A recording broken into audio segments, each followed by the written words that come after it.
you doing? Welcome to another episode of McCall Media TV Live, whereby in today's broadcast, I am going to literally show you live whilst we are streaming how to get that perfect, nice, crisp line around a person, for example, when you want to cut them out of a photo and remove the background in Photoshop. So that's what we're going to be doing in this video today. So if you haven't been here before, please do subscribe to my channel, stay notified by clicking that bell, and here's my socials on how you can also find me.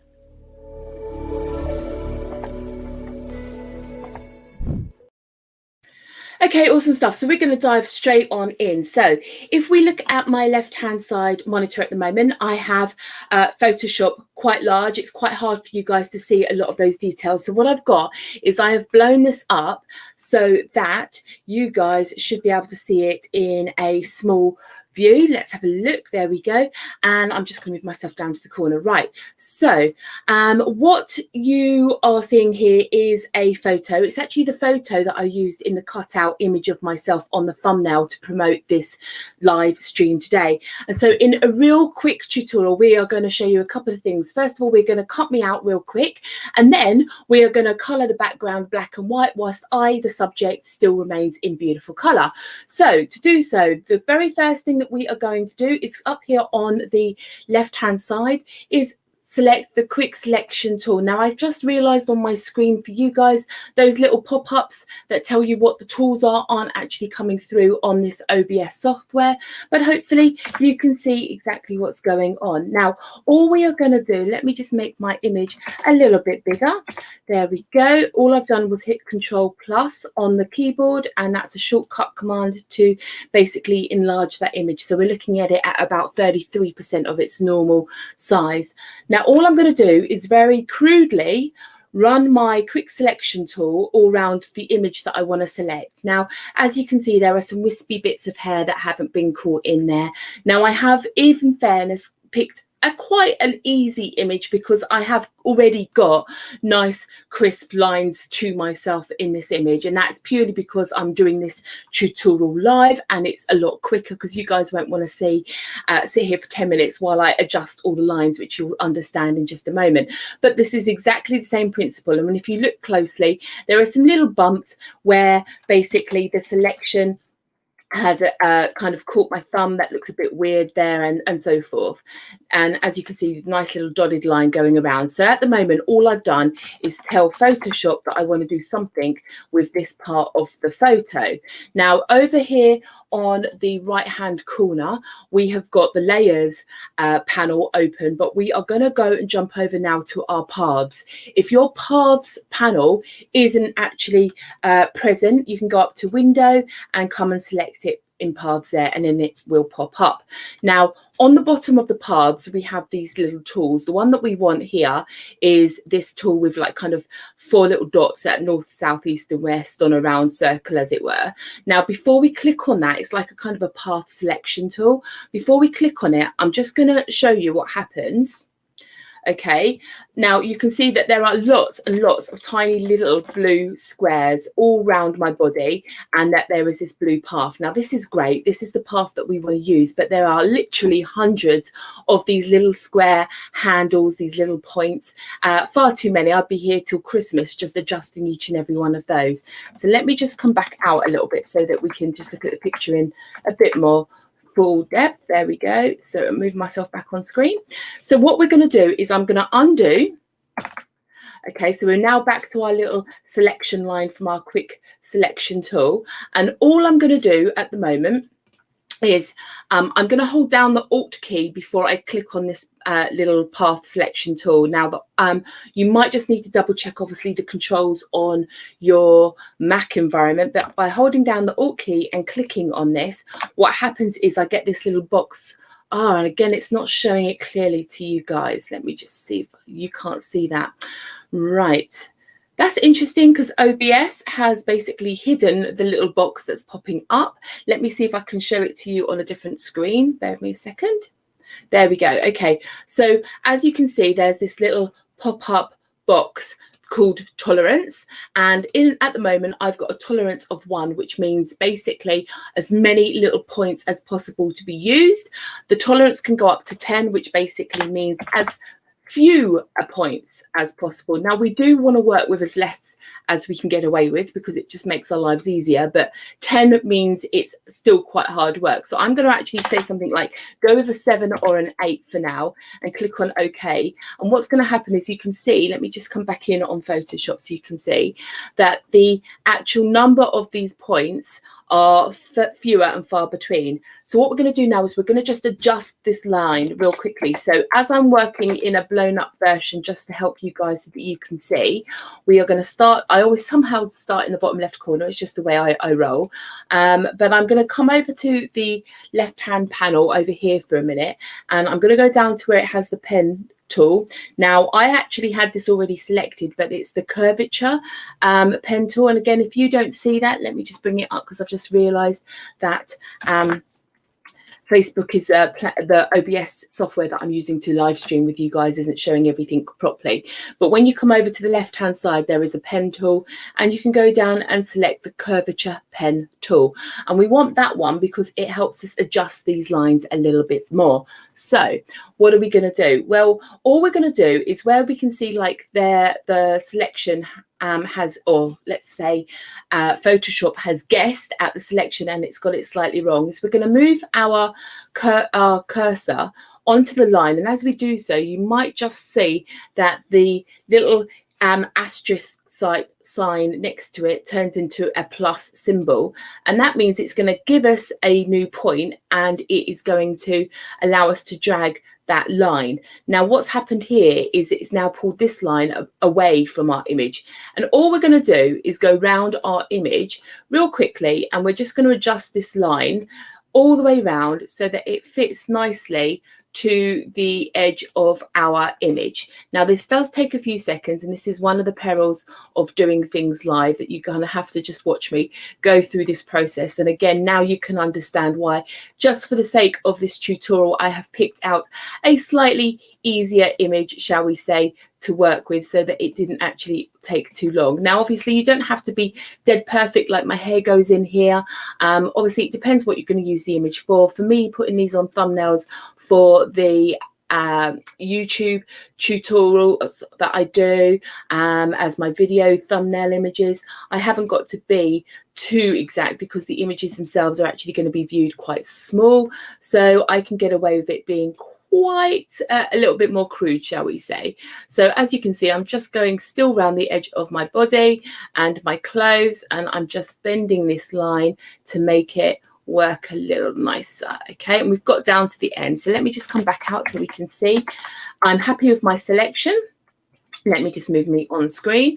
So what we have done now is we've selected the object, and then we have perfected the selection so that Photoshop can see exactly what we want to cut out. Now we're going to go back over. Let me just move myself. We're going to go back over to our layers panel.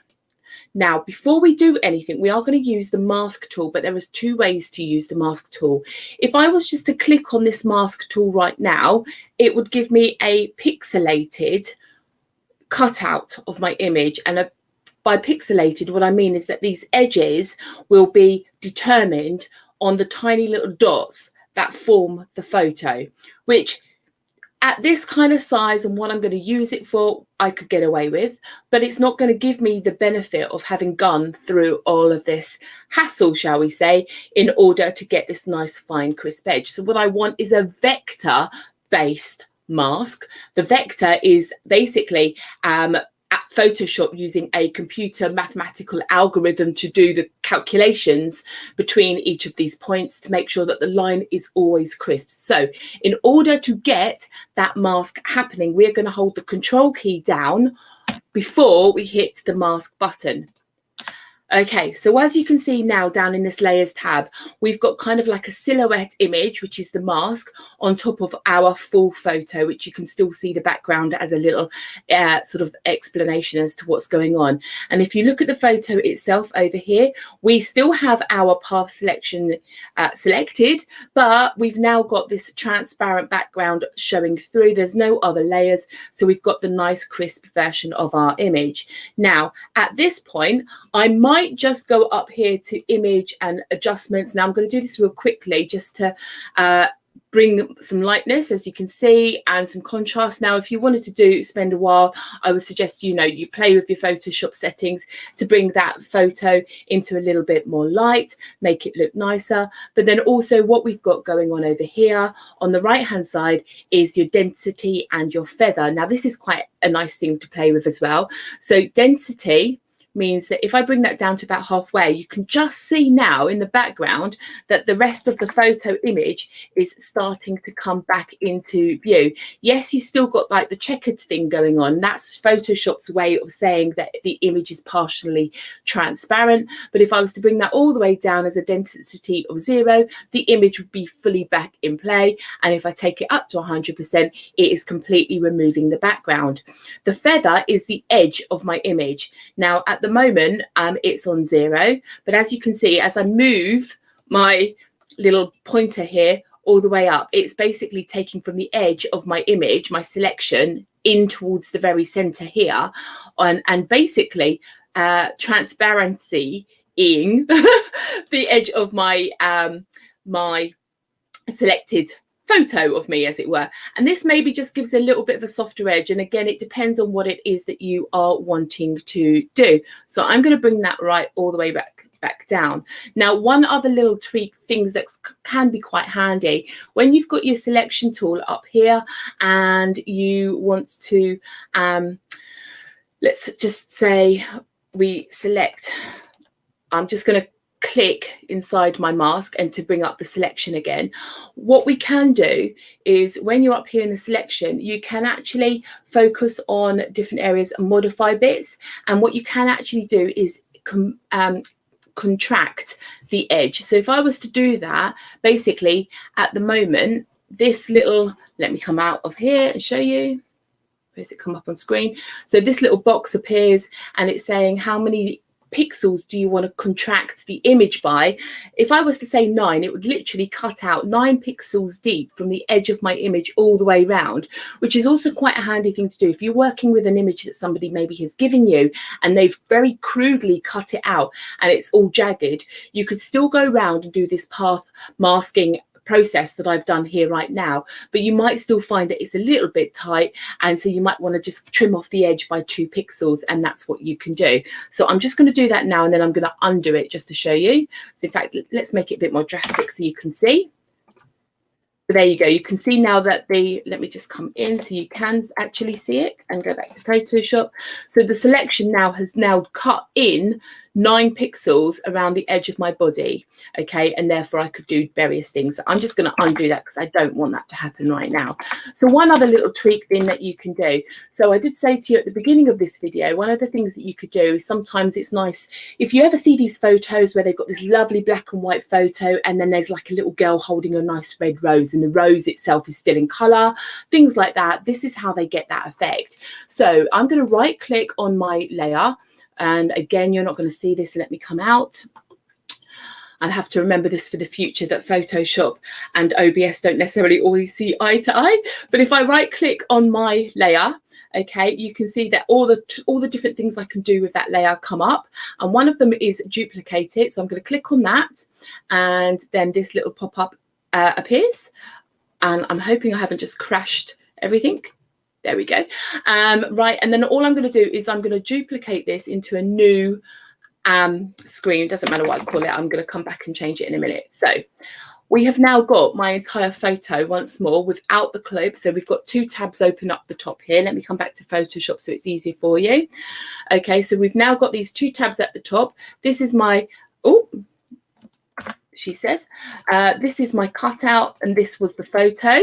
Okay, now in here, if we was to go to, I'm just going to do this real crudely. Again, there are lots of ways that you guys can do this to actually make the photo grey and black and white. But if I was to go to image adjustments, or sorry, image mode grayscale, and I discard all of the color, this image is now a black and white image.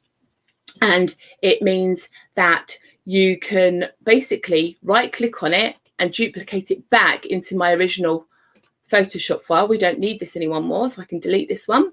Okay, and bear with me just a second, right? And I'll move myself out of the way. And if you look, what's happened is it's actually put my image above my other cutout. So I'm just going to slide them down.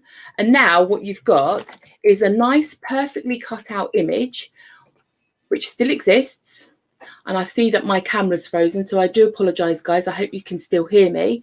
But essentially what you've got is a nice frozen, let me just see if I can get my camera to play again. No, it's still frozen. I'm really sorry about that, guys. I think I'm doing too many things all at once with Photoshop and it's just made the whole system crash. But essentially, you've got a nice black and white image in the background. The subject is nice and clean, and that's all good. Now, how I use this is all I do is I would right click this, and somewhere in here, I actually have a YouTube thumbnail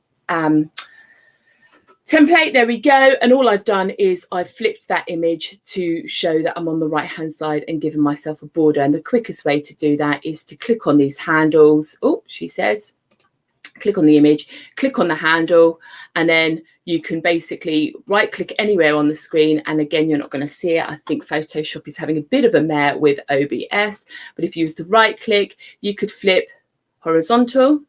There we go. And that's all I've done on this image here. You can see I've lightened it a little bit more than you can actually see. And that is basically, I didn't save it. So there we go. Right. And we can flip it horizontal, and I'm going to save that image. Right.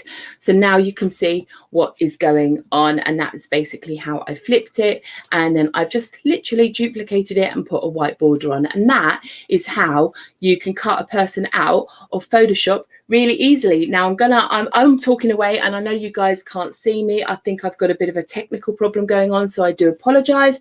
But essentially, I hope you enjoyed today's tutorial. And I'm going to ask you to subscribe, stay notified, and we'll do this again real soon.